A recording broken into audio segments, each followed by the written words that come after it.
Assalamualaikum dan selamat sejahtera. Untuk latihan hari ini, kita akan buat dalam buku aktiviti sains, muka surat 25.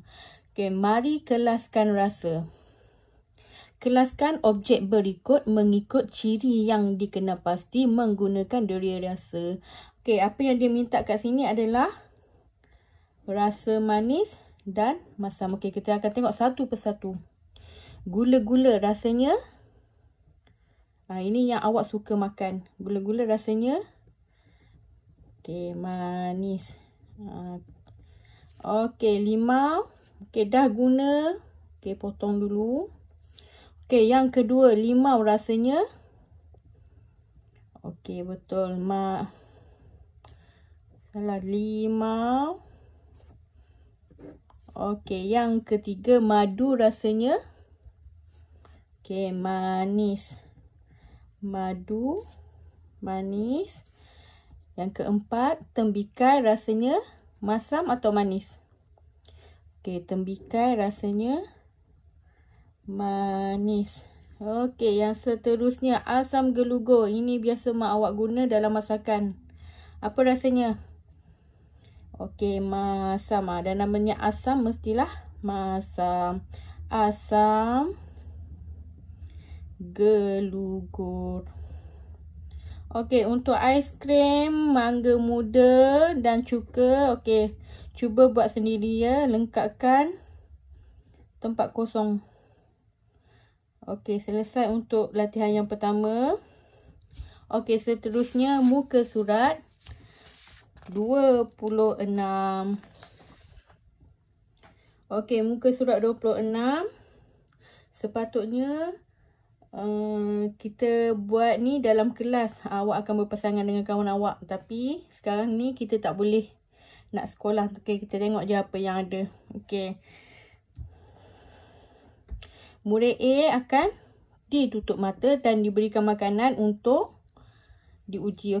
Apa nama makanan ni? Nama makanan ni kek cawan. Mari kita tengok apa yang dia perlu buat. Langkah-langkah lakukan aktiviti ini secara berpasangan. Murid A membuat pemerhatian dengan menyentuh. Mata dah tutup tapi dia dapat menyentuh, menghidu dan merasa makanan yang diuji.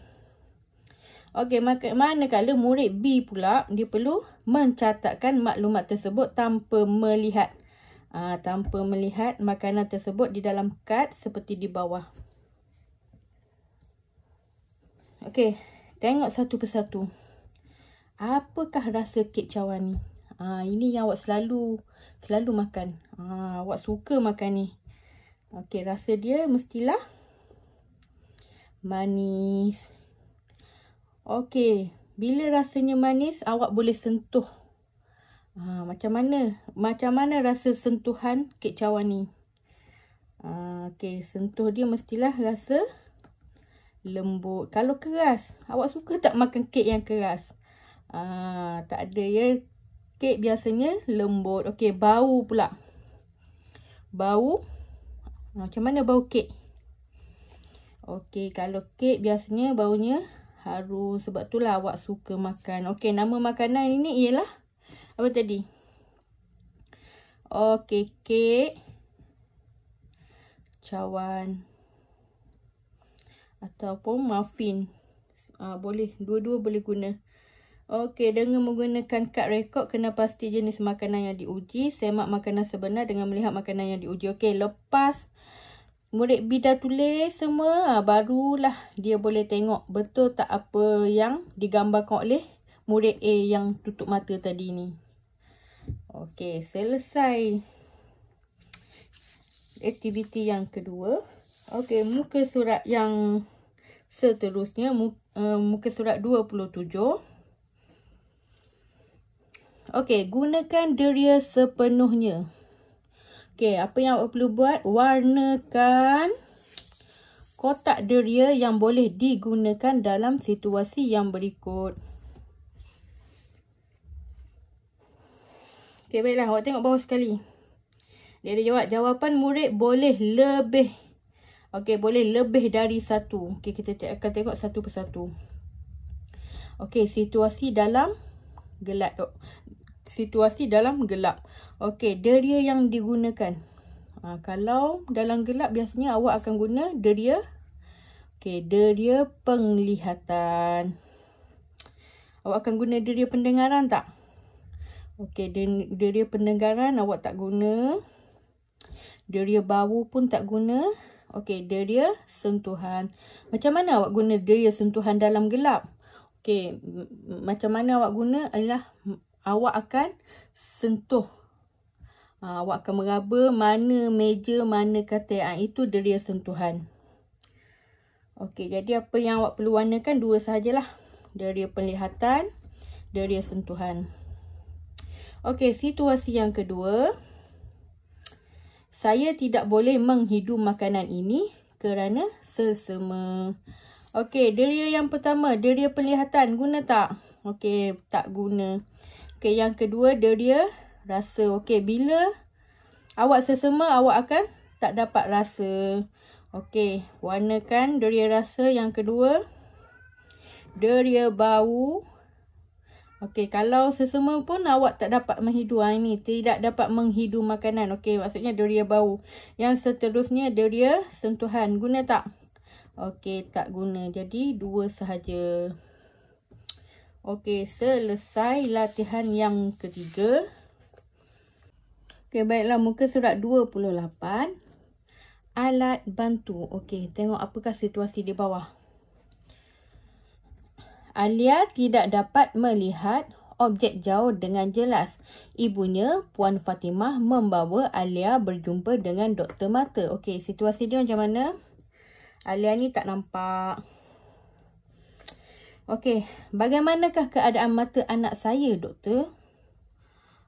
Kalau tak nampak objek yang jauh, kita panggil apa? Ini adalah rabun. Okey, kita tengok. Apakah masalah yang dihadapi oleh Alia? Okey, masalah yang dihadapi ialah tidak dapat melihat objek. Okey, awak salin je balik apa yang dah diberikan.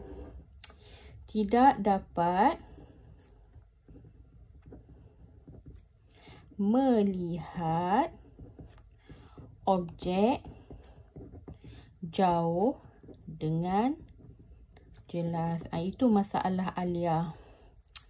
Okey, apakah deria yang tidak berfungsi dengan baik pada Alia?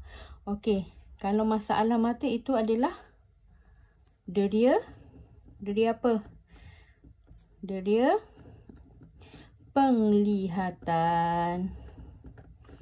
Okey, apakah alat yang dapat membantu mengatasi masalah Alia? Okey, apakah alat? Kalau tak nampak, kita kena pakai.